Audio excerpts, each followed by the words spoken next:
With Avengers Doomsday getting closer, things are heating up in the MCU.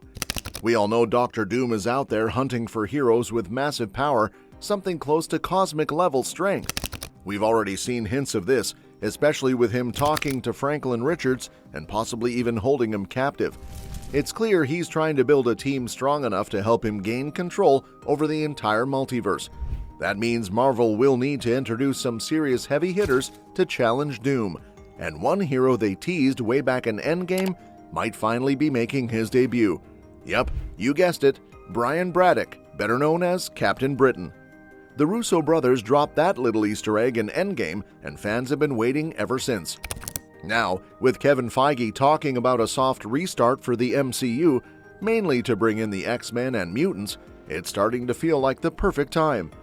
Captain Britain and the mutants are pretty closely connected in the comics, so it looks like things might finally be falling into place. So, let's break down everything we know about Captain Britain and why now might be his time to shine. It's been years after Avengers Endgame wrapped up the original Avengers stories, and one major Marvel hero still hasn't appeared. Some of those hints paid off.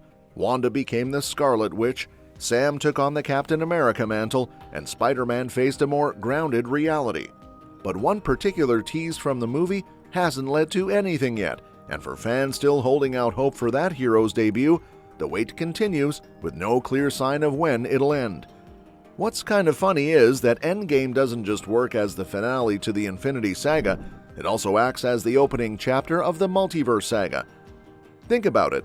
The time heist took the Avengers into alternate realities where they ran into different versions of familiar faces.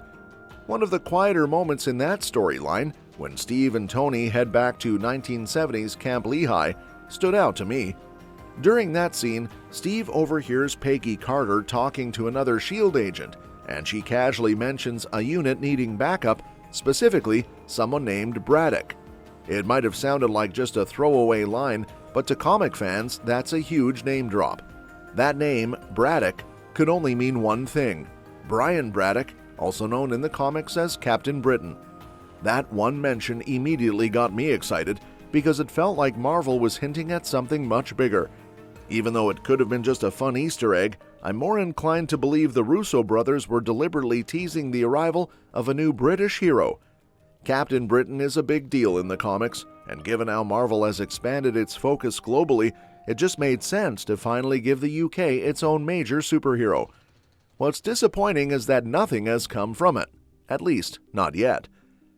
The Multiverse Saga feels like the perfect place to introduce someone like Captain Britain, especially because his comic storyline is so closely tied to alternate dimensions and the multiverse. Ever since that scene in Endgame, fans, including myself, have speculated about who could play him. Names like Henry Cavill or Riz Ahmed have been thrown around, but we're still waiting for any real confirmation. And even though the MCU has visited the UK a few times, whether it was in Thor: The Dark World, Spider-Man: Far From Home, Moon Knight, or even Secret Invasion, Britain hasn't had a true spotlight moment. Brian Braddock could change that completely. In the comics, Captain Britain is essentially the UK's answer to Captain America. While Steve Rogers was all about American grit and World War II patriotism, Brian's powers are rooted in ancient British magic and mythology. He's connected to characters like Merlin and Roma, and his stories are filled with references to Arthurian legend. So, unlike Steve's science experiment backstory, Brian's origin is wrapped up in wizards and magical amulets. That contrast makes him unique, and more importantly, a way to bring British folklore into the MCU in a fresh, creative way. Even though Captain Britain made his comic debut all the way back in 1976, he's gone through plenty of changes.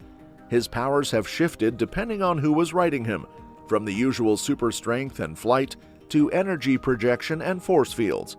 At one point, his power even depended on how confident he felt and how patriotic the British public was. So, when his nation believed in him, he grew stronger. But if he doubted himself, his powers would weaken. It's an interesting angle you don't really see with many other superheroes.